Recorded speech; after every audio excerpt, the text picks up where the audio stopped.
We are witnessing a diplomatic situation that has escalated into a massive outcry across the international community, specifically concerning the relationship between the United Kingdom and its citizens abroad.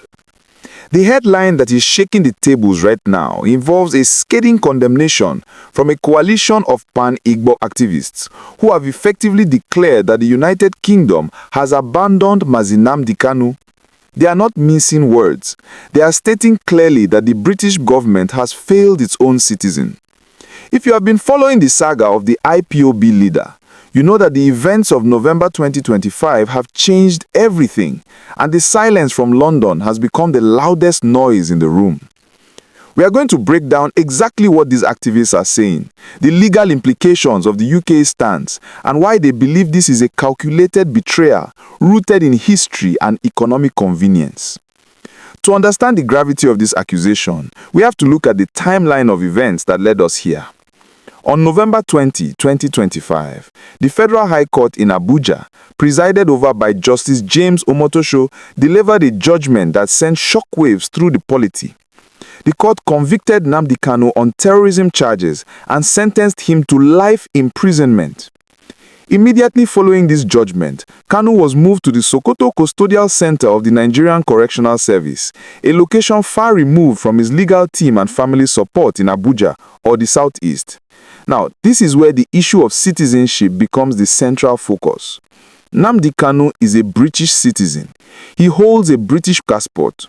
Under international norms and diplomatic protocols, when a citizen of a country like the UK faces such a high-profile legal battle, especially one involving allegations of extraordinary rendition and torture, you expect their home government to be vocal, active, and visible.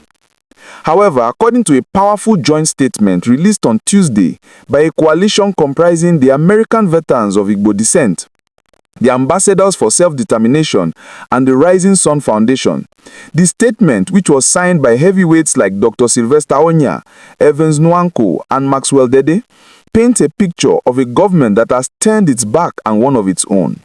They describe the silence of the UK government as not just surprising, but alarming and inconsistent. They are asking a very pertinent question. Why has Downing Street gone quiet since the life sentence was handed down? The activists noted that the last time the UK's Foreign Commonwealth and Development Office engaged with Nigerian authorities on this matter was on November 11, 2025, just days before the judgment, where they merely urged for fair trial standards and consular access. But since the gavel fell on November 20, sentencing a British national to life in prison, there has been no parliamentary briefing, no diplomatic protest, and no sanctioning of any officials. The activists are arguing that this silence is essentially a tacit endorsement of what they call a sham process. They are pointing to the origins of this entire ordeal, reminding the world that Kanu's troubles didn't start in the courtroom in Abuja. They started with an illegal rendition from Kenya in June 2021. The coalition emphasized that this operation was executed without any extradition proceedings, which is a direct violation of the UK-Nigeria Extradition Treaty of 2008, the European Convention on Extradition, and even the UN Convention Against Torture.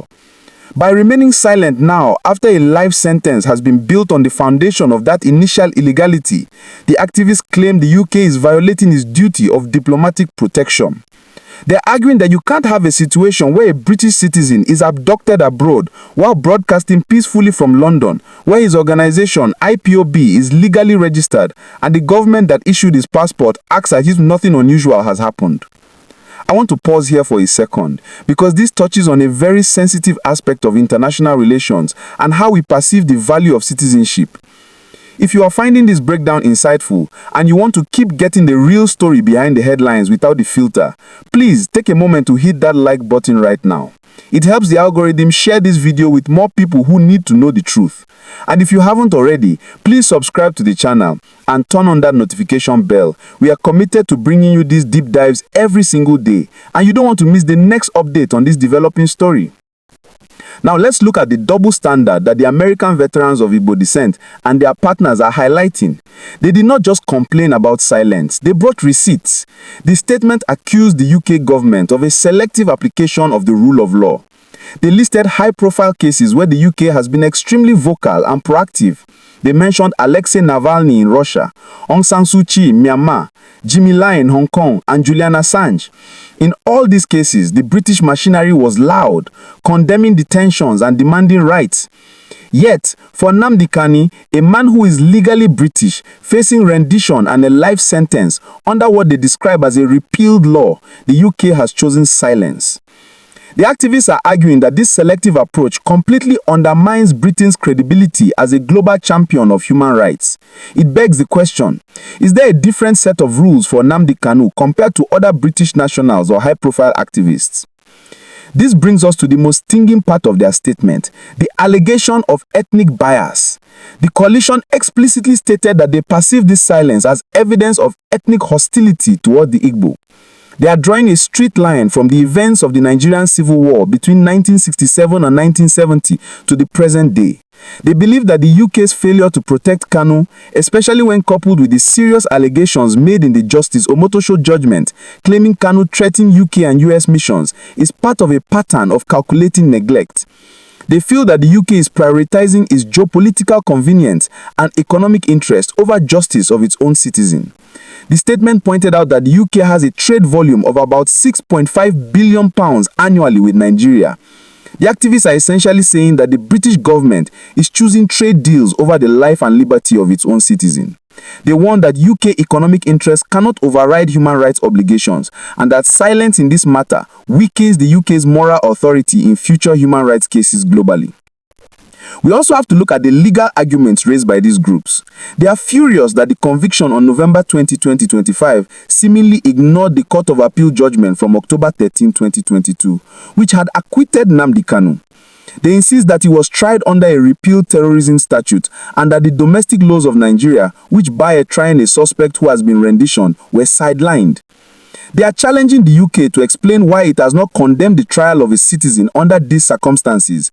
They are calling out the British government for not responding to the claims in the judgment that cannot threaten diplomatic missions, which they describe as fabricated claims. By saying nothing, the activists fear the UK is allowing a false narrative to become the official record, which further endangers Kanu and justifies his incarceration in Sokoto. So what are they demanding? The coalition is not just venting. They have a list of specific actions they want to see from London immediately.